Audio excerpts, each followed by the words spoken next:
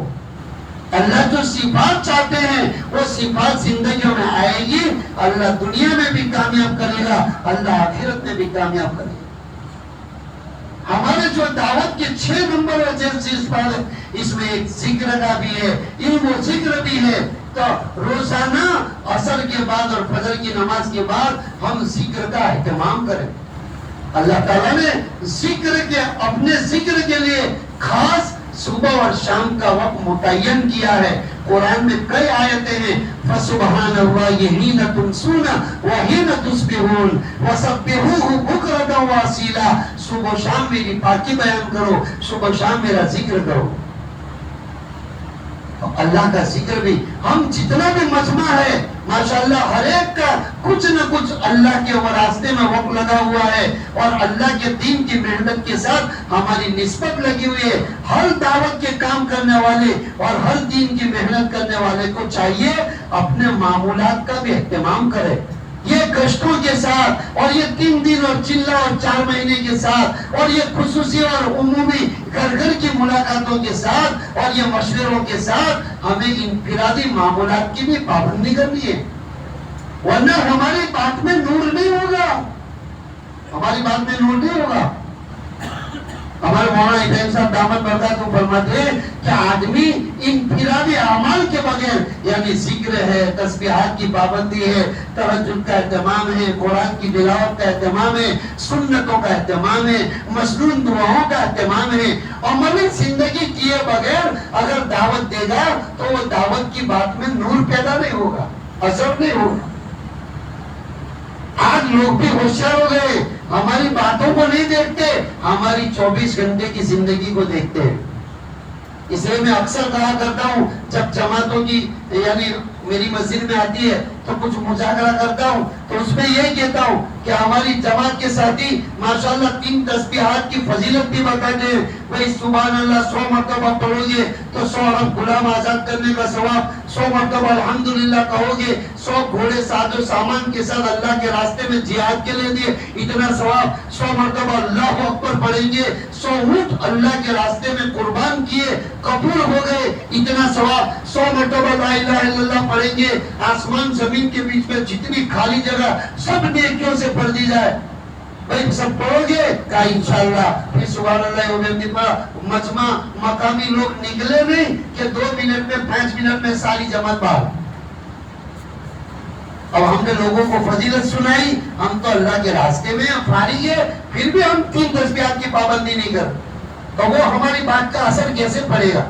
یہ دعوت کی محنت اپنی اصلاح کے لیے، دوسروں کی اصلاح کے لیے نہیں ہے۔ ہمیشہ میں مثال دیا کرتا ہوں کہ ایک دعوت کی محنت کرنے والا صبح میں ملاقاتوں کے لیے نکلا، 10 آدمیوں کو دعوت دی کہ دیکھو پیسوں سے کام نہیں بنتے، کام ہمارے اللہ بناتے ہیں، اور نمازوں اور دعاؤں سے اللہ کام بنائیں گے، اور دیکھو دواؤں سے شفا نہیں ملتی، شفا دینے والے اللہ ہے، دولتوں سے عزت نہیں ملتی، عزت دینے والا اللہ۔ اب 10 آدمیوں کو ایمان کی بات ہم نے سمجھائی، یہ 10 آدمیوں کا یقین بنے گا نہیں بنے گا، لیکن میں نے 10 آدمیوں کو ایمان کی دعوت دی ہے، انشاءاللہ اس دعوت کی برکت سے میرا یقین صحیح بنے گا۔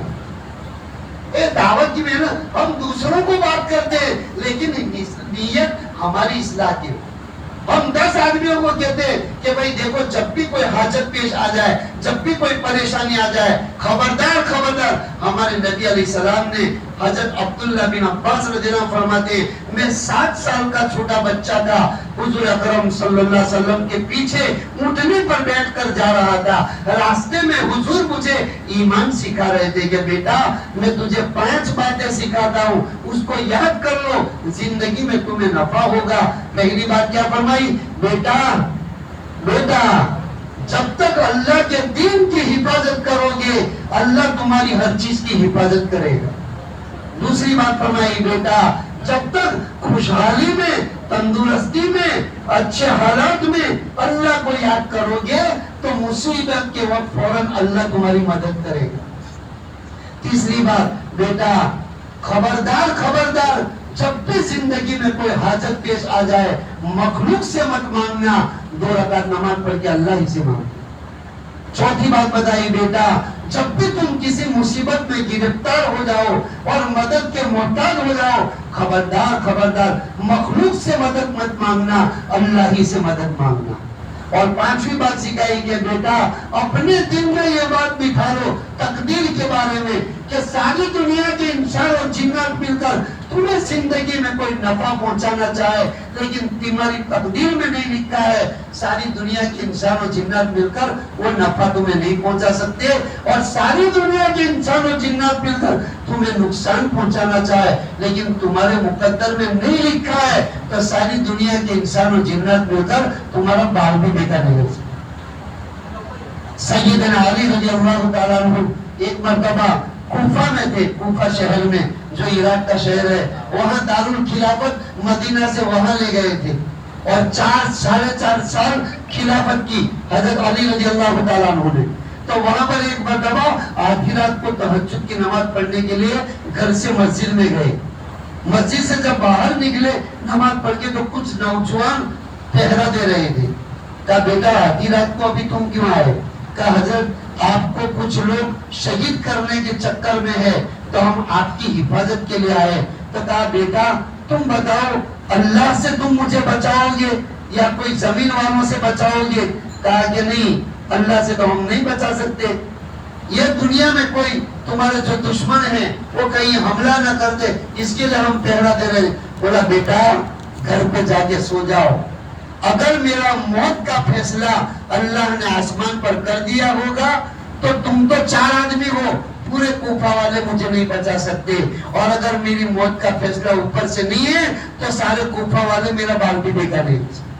موت اور زندگی کا مالک اللہ ہے, نفع نقصان کا مالک اللہ ہے, اولاد کا دینے والا اللہ ہے, مرادیں پوری کرنے والا اللہ ہے, مصیبتوں کو دور کرنے والا اللہ ہے. اس یقین کو بنانے کی یہ محنت. تو میرے بزرگوں اور بھائیوں ہم زندگی بنانے کے لیے آئے ہیں, زندگی گزارنے کے لیے نہیں آئے.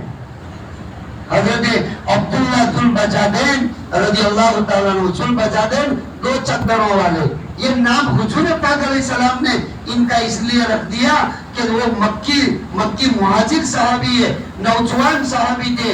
جب اسلام کا کلمہ پڑھ لیا تو گھر والوں نے ان کو گھر سے نکال دیا, ان کے چچا نے کپڑے بھی اتار لیے تو ان کی اماں نے ان کو ایک چادر ڈال دی, انہوں نے 2 ٹکڑے کیے, ایک لنگی باندھی اور ایک اوپر پہن لیا. تو اس کے لیے 2 پھر وہ ہجرت کر کے مدینہ منورہ چلے گئے.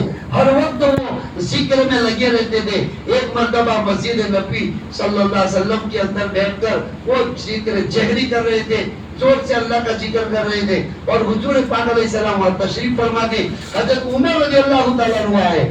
تو کہا بھائی اللہ بہرا نہیں ہے, آہستہ سے ذکر کرو. تو حضور پاک صلی اللہ علیہ وسلم نے فرمایا کہ عمر رہنے دو, یہ مخلصین میں سے ہے, یہ اخلاص والے, یہ ریاکار نہیں ہے, ان کو کرنے دو, ذکر کرنے دو.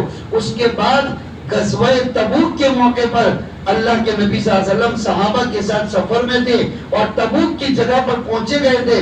کہا حضرت عمر رضی اللہ تعالیٰ عنہ, یہ بڑے بڑے صحابہ بھی اس میں تھے, اس جماعت کے اندر. تو آخری رات کو ایک صحابی کہتے ہیں میں نے دیکھا کہ کچھ جو ہے دیا جل رہا ہے, کچھ روشنی جل رہی ہے اور کچھ لوگ جمع ہے. جب میں وہاں جا کر دیکھا تو یہی عبداللہ ذوالبجادین کا انتقال ہو گیا تھا اس سفر کے اندر, اور خود نبی کریم صلی اللہ علیہ وسلم ان کی قبر میں اترے ہوئے تھے اور آپ فرما رہے تھے لاؤ اپنے بھائی کی ناش مجھے پکڑا دو. آپ نے اپنے ہاتھوں میں لیا اور قبر میں سلایا, اوپر آئے اور اللہ سے دعا کی, اللہ عبداللہ سے میں راضی ہوں, تو بھی اس سے راضی ہو جا. حضرت عمر اور ابو بکر رضی اللہ عنہ بڑے درجے کے صحابہ فرما رہے ہمیں رشک ہو رہا تھا, کاش عبداللہ کی جگہ ہماری ناش ہوتی. ادنا درجے کے صحابی ہے، لیکن زندگی ایسی صفات والی بنائی تھی، ذکر والی، اطاعت والی، اللہ کے دین کی محنت والی، تقوی والی، تو اللہ نے یہ مقام دیا۔ میرے بزرگوں اور بھائیوں، یہ رنگ و روپ کے ساتھ اللہ کے ساتھ کوئی مسئلہ نہیں ہے۔ رنگ و روپ کو اللہ نہیں دیکھتے، اللہ زندگیوں کو دیکھتے ہیں، اور اس راستے میں قربانی دیتے دیتے بندے اللہ کی اطاعت والے ہو جاتے ہیں، صفات اللہ تعالیٰ عطا فرماتے ہیں۔ پھر ان صفات کے ذریعے سے اللہ تعالیٰ ہم کو تو ہدایت دیں گے، ہمارے ذریعے سے دوسروں کو بھی ہدایت دیں گے۔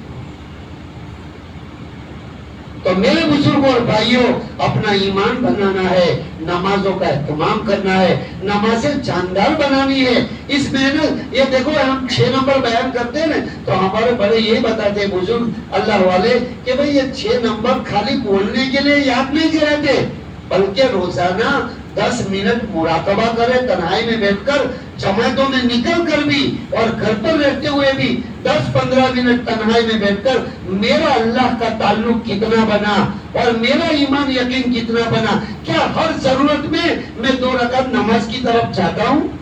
میں ہر مصیبت میں میری نظر اللہ پر جاتی ہے؟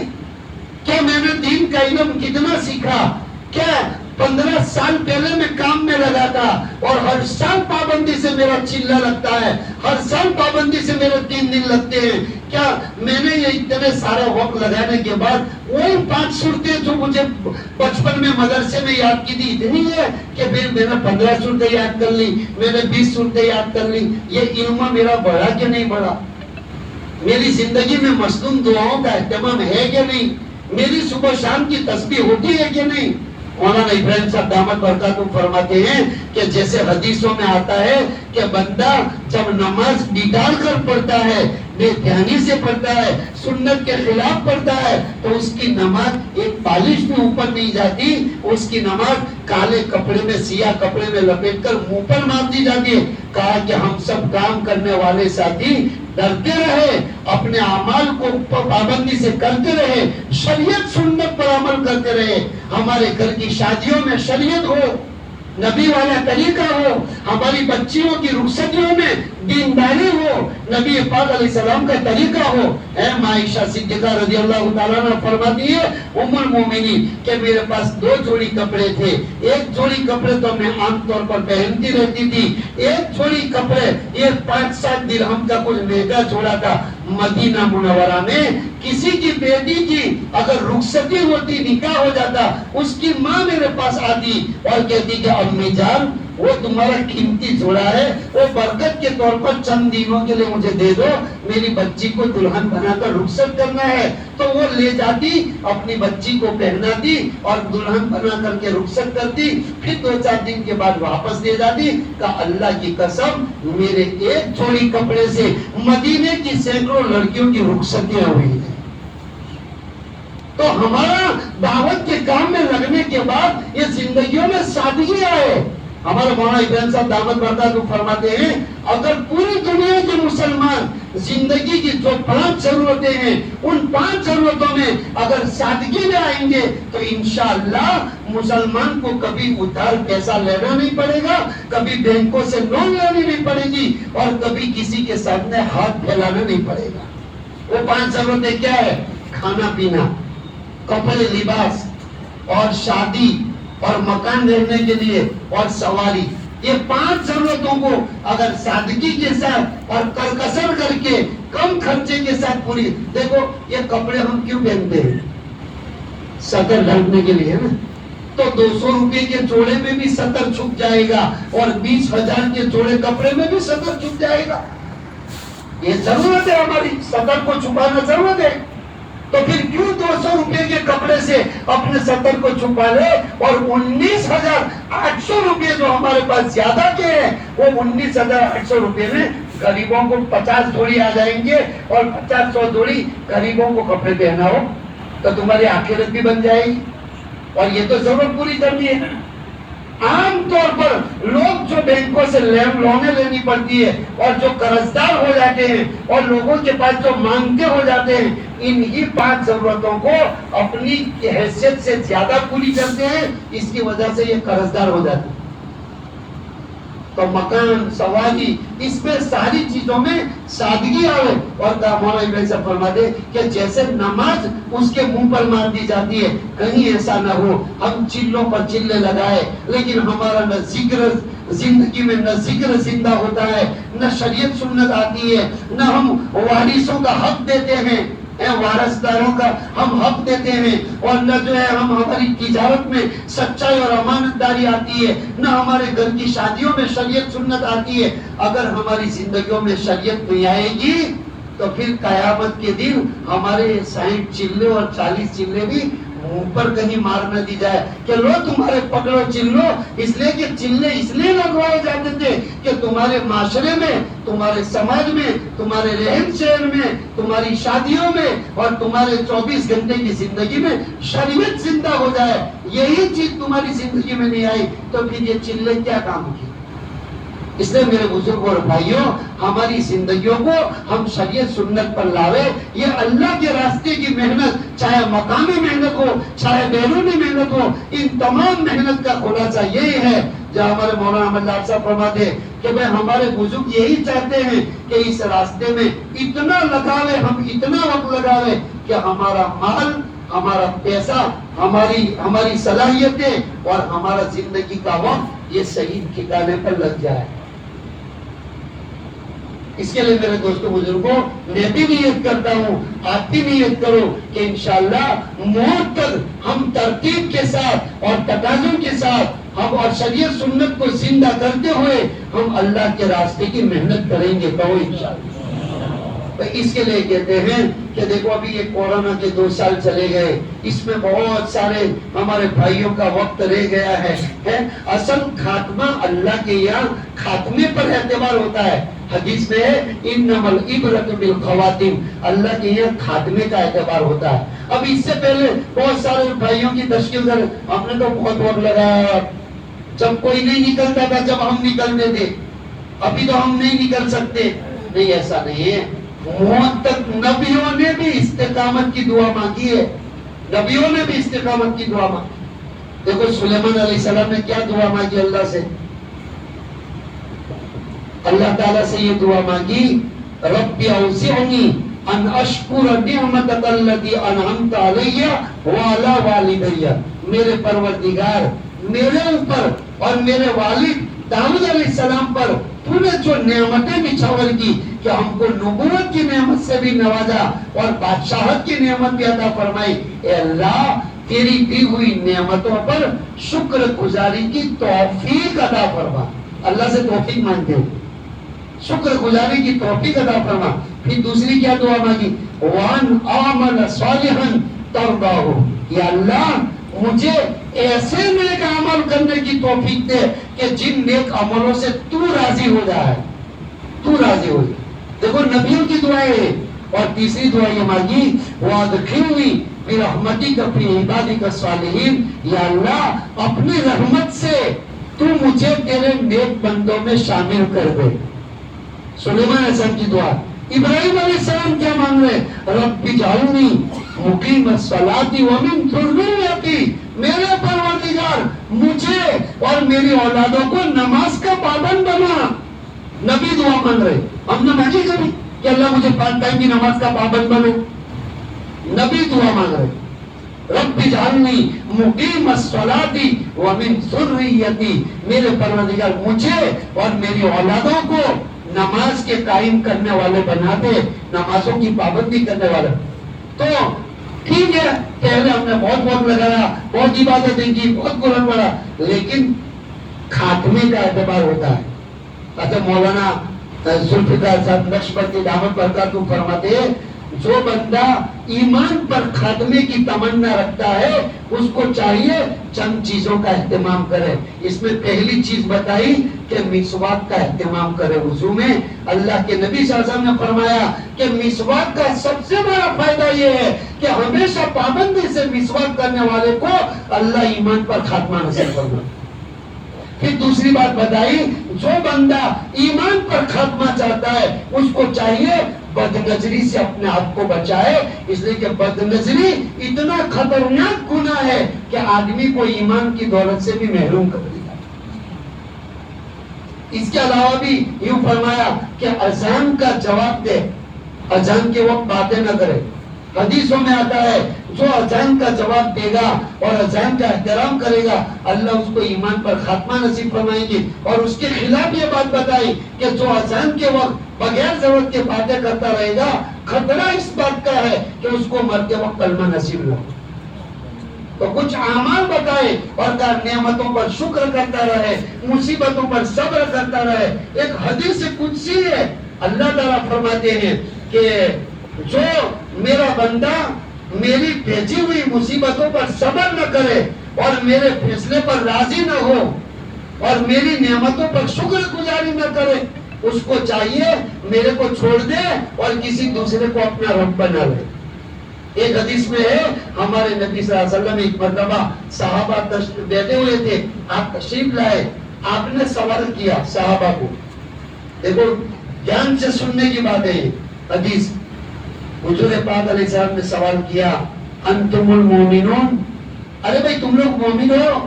مجمع کو پوچھا تم لوگ مومن ہو؟ تو کسی نے ہمت نہیں کی۔ حضرت عمر رضی اللہ عنہ نے ہمت سے جواب دیا نعم یا رسول اللہ، یا رسول اللہ ہاں ہم مومن ہیں۔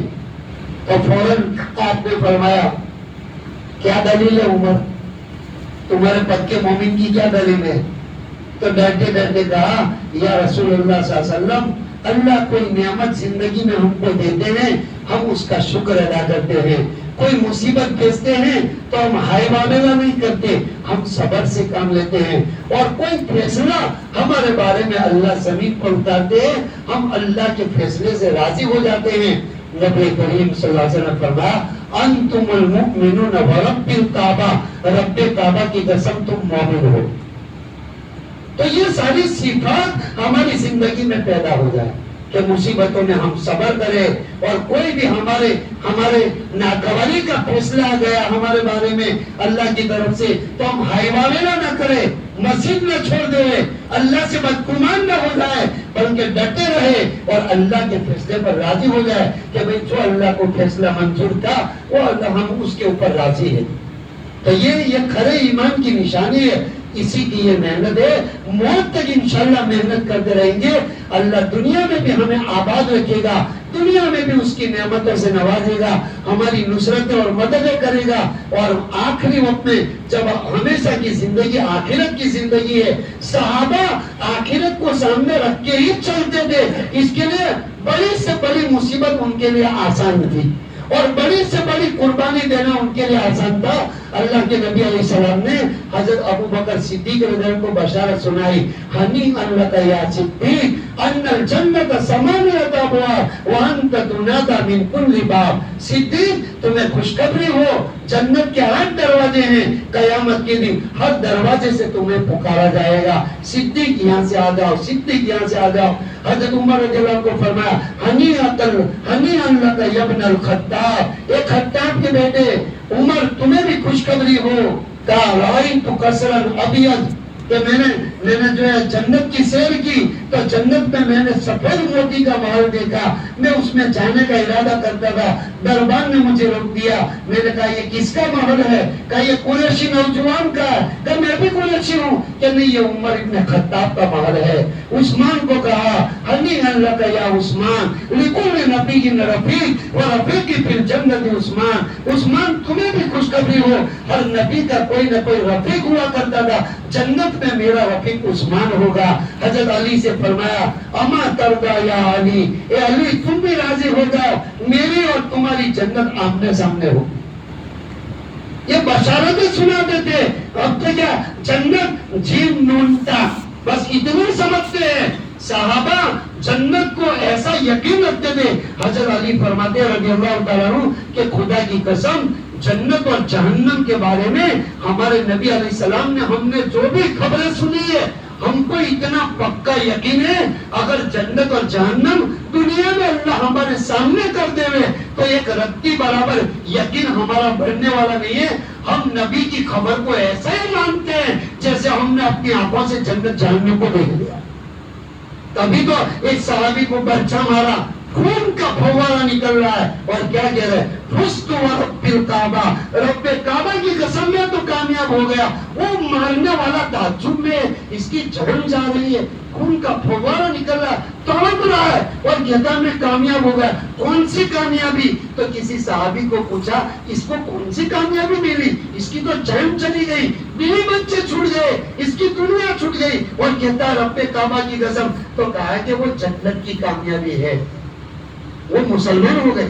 اتنا سنتے مسلمان میرے دوستو، آج ہمیں دنیا کی چیزوں پر جتنا یقین ہے، آخرت کی چیز نعمتوں پر یقین نہیں ہے۔ اس کے لیے اللہ ہمیں قرآن میں جھنجھوڑ رہا ہے، یا ایھا الذین آمنوا ما لکم اذا قیل لکم انفروا فی سبیل اللہ، او ایمان والو تمہیں کیا ہو گیا ہے؟ تمہیں کہہ رہا ہے، کہا جا رہا ہے اللہ کے راستے میں نکلو، تو اردیتم بالحیات، تو ساقلتم الی الارض، تم زمین کو چھوڑ جاتے ہو، کاروبار میں گھس جاتے ہو اور اپنے بیوی بچوں میں بیٹھے رہتے ہو۔ اردیتم بالحیات الدنیا من الآخرہ، آخرت کی ہمیشہ کی نعمتوں کے مقابلے میں دنیا کی فنا ہونے والی دولتوں پر راضی ہو گئے۔